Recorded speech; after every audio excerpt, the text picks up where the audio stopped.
Hello everyone, this is Katie Miller.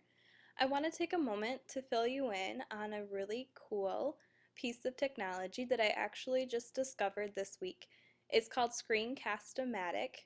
It's a recording tool that I would classify as being both a communication and content delivery tool if used to its full potential in the classroom.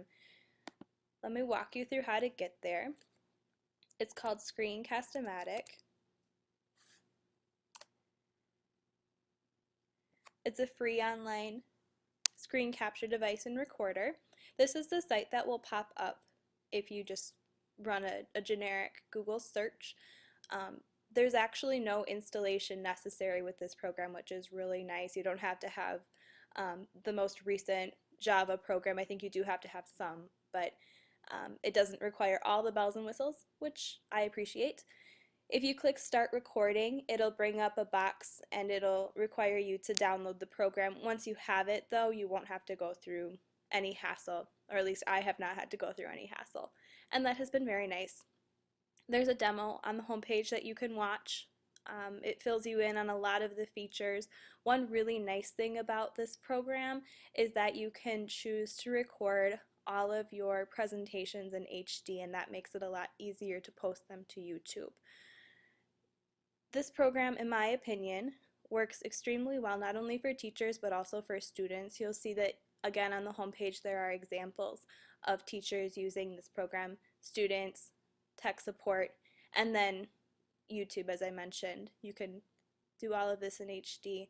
I'm running off of the free program right now, and that's what I would assume most of us will be using at this point. You can record up to 15 minutes for free, which is a good chunk of time. If you were to use this in a classroom, you might want to consider paying the $15 per year in order to have access to the ability to tape whole lessons. I already mentioned that you can post in HD, which is very nice. You have the ability to adjust the volume that you're recording at. You have the ability to adjust the amount of the screen that your viewers are able to see. As a matter of fact, right now I have notes going on off to the side. I'll show you. But if I don't want you to see them, if I didn't want you to see them, you wouldn't have known that they were there. And that's kind of nice when you're recording a demo like this. There are also editing tools that you have access to if you buy the Pro version. I'm not using that, so what you hear is what you get. But even without the additional features, I feel like this is a very useful tool. I think it fits into a teacher's toolbox very well because it's easy to use. You just have to go through the one installation process, and from my experience, there aren't a lot of glitches after that. The videos that you create are very easy to upload and to share. After you finish your recording, you have a chance to listen to it, and then you also have the opportunity right away to send it, to put it on YouTube, any number of very handy options. Personally, YouTube is my favorite. I feel like that's the easiest to send to other people. This program, as I also mentioned, allows for selective showing on the screen. It can be used to create tutorials on how to use technologies in the classroom. It could be used theoretically, if you bought the advanced version, to catch students up on what they've been missing in class if they're absent. You could use it to tape an entire smart notebook lecture, for instance, and then you could post it on your website, or you could post it on YouTube and you could email the link, and students could theoretically watch it even while they're absent if they're sick at home, and that way they don't fall too far behind. Students could also use this app to create their own presentations, and they can then share it easily with the class in the same way that you as the teacher could share this information with students. I feel that this app, or this piece of technology, is equally as useful for students because it provides them with a way to share their understanding, the demonstration of their understanding, in a unique and creative way.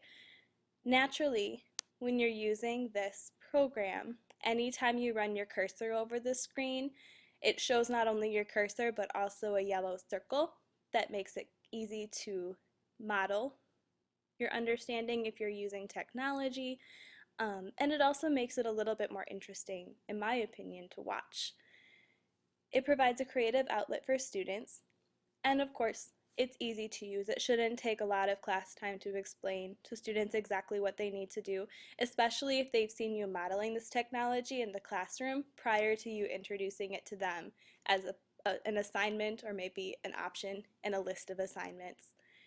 Screencast-O-Matic can be used to help students demonstrate their learning. It makes it possible for students to go back and to reflect on the material that has been discussed in class, whether they were there and they want to go back and review, or perhaps they weren't there, they aren't there, and they want to make sure that they don't fall too far behind. When listening to recordings made during class, students can hear questions that were asked by their classmates as well as their teachers' responses, and that, in my opinion, demonstrates a collaborative learning. Even if the learners aren't in the classroom at the same time, they're still receiving the benefit of that whole class discussion. All of these are ways that Screencast-O-Matic can display evidence of Standard 1. Again, for more information about Screencast-O-Matic, you can check out their website and you can view their quick demo. It's only about 4.5 minutes long. I highly recommend it. It gives you a good idea of what some more of their amazing features look like.